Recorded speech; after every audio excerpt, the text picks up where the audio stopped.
ശേഷം വരുന്ന stretch mark, അതല്ലെങ്കിൽ ജെൻസിലെ കൈയിന്റെ ജോയിന്റ്സിലും മറ്റുള്ള ഭാഗങ്ങളിലും വരുന്ന സ്ട്രെച്ച് മാർക്കുകളൊക്കെ ഒരുപാട് നമ്മൾ കാണാറുണ്ട്.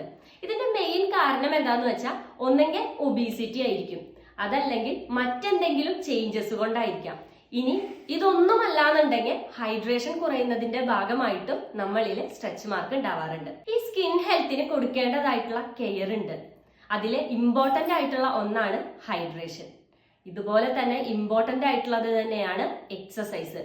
എക്സസൈസിന് ശേഷം സ്ട്രെച്ച് മാർക്കുള്ള ഭാഗങ്ങളിൽ ചെറിയൊരു മസാജും കൂടെ കൊടുക്കുകയാണെന്നുണ്ടെങ്കിൽ വളരെ നല്ലതാണ്.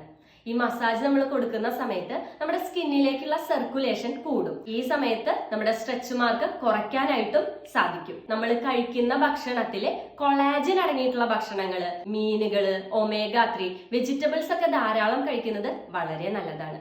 ഇതൊക്കെ കൃത്യമായിട്ട് ഡയറ്റ് ഫോമിലും എക്സസൈസും കൂടെ കറക്റ്റ് ആയിട്ട് പോവുകയാണെന്നുണ്ടെങ്കിൽ നമ്മുടെ സ്ട്രെച്ച് മാർക്കുകൾ വളരെ ഈസി ആയിട്ട് ഇല്ലാതാക്കാൻ സാധിക്കും.